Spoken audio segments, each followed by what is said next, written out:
আসসালামু আলাইকুম ভিউয়ার্স, সবাই কেমন আছেন? আশা করি ভালো আছেন।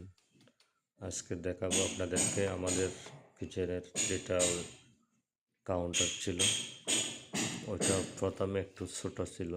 সো ওটাকে জয়েন করে একটু বড় করে দিতেছি এখন।